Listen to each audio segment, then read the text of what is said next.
자, 다음 사건은요. 10대들의 집단 폭행이 있었던 인천에서 일어난 사건을 좀 살펴보고자 합니다. 10대 5명이 지적장애가 있는 여고생을 감금하고 집단 폭행을 했는데 어떤 일입니까? 네, 이게 이제 원래 인천 삼산경찰서에서 사건을 했던 건데요.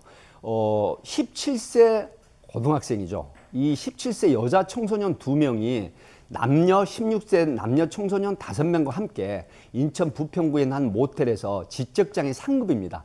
지적장애는 1급, 2급, 3급 있는데 뭐 IQ 70 정도 되는 아이를 사실 꼬드겨 가지고 그다음에 평소에 나를 험담을 했다는 이유로 모텔에다 감금을 합니다.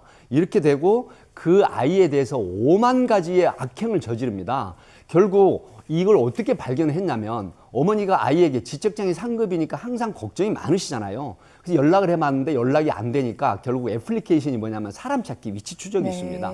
이걸 평상시에 해놓은 거거든요.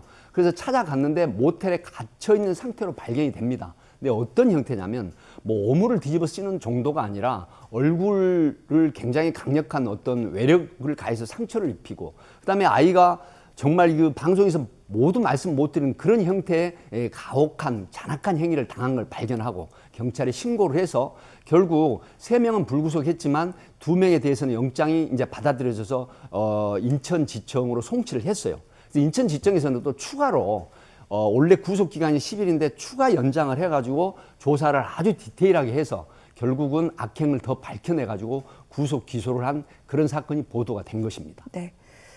저희 백기종 팀장님이 강력수사팀장님이신데 입에 담지 못할 정도의 악행이 있었다라고 말씀하실 정도면 어느 정도 수준인지 아마 미로 짐작하실 수 있을 겁니다. 지금 피해자 어머니, 청와대 국민청원 게시판에 글을 올려서 강력한 처벌을 원하고 있는데 처벌 어느 정도 가능합니까? 사실은 지금 이게 이제 소년법에 보면요.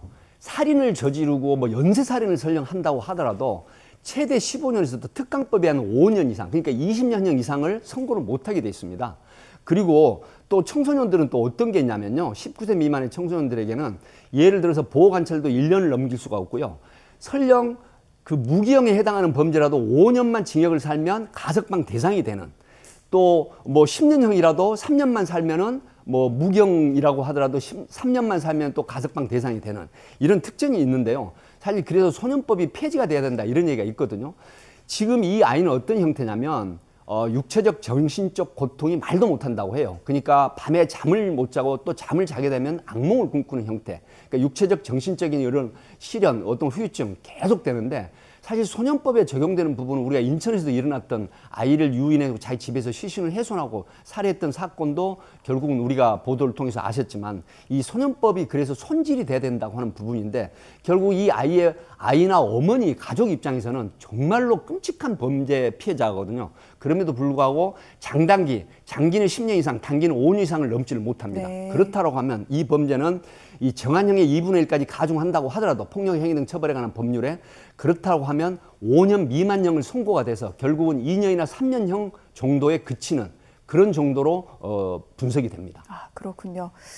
그리고 이번 범죄가 일어난 곳이 모텔이란 숙박업소입니다. 여기서 지금 미성년자들의 범죄가 계속해서 발생하고 있고요. 뭐 워낙에 또 사건 많이 다뤄보셨겠지만 10대들의 범죄가 갈수록 잔혹해지고 있습니다. 여러 가지 그렇습니다. 어떻게 좀 접근을 해야 됩니까? 사실은 10대들의 범죄가 굉장히 잔혹해지는 부분은 주변의 환경도 큽니다. 그러니까 소위 말하면 우리가 주변에 그 게임, 그런 악성 게임이라든가 그다음에 각종 노출되는 뭐 야동이라든가 여러 가지 형태가 청소년들에게 영향을 미치고 있는데 또 하나는 제가 여기서 짚고 넘어갈 게 뭐냐면요.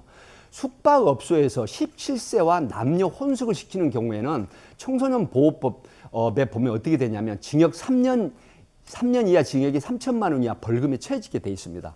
그럼에도 불구하고 숙박업소 업주들이 일부이긴 하지만 돈만 받고 그다음에 이 어린 청소년들을 사실은 숙박을 시키는 아무런 꺼리낌이 없이 이런 부분들이 과연 온당하냐. 그래서 여기에 대한 적절한 행정조치나 처벌을 해야 된다는 부분 이런 부분들이 있어야만이 숙박업소 하는 일부 숙박업자들이 이런 부분에 경각심을 갖게 되는 건데 이 청소년들 가정의 돌봄도 있지만 사회적인 어떤 경각심이라든가 그다음에 주변의 각 청소년 관련 기관 이런 교양이라든가 교육 이런 부분들이 크게 홍보가 되면서 관련 업주라든가 유해 업소라든가 유해 물질 제공이라든가 이런 거에 대한 적정한 정말로 강력한 처벌이 시그널을 통해서 줌으로 해서 청소년 범죄를 훨씬 줄일 수 있고 그다음에 감소시킬 수 있다. 저는 이렇게 분석을 합니다.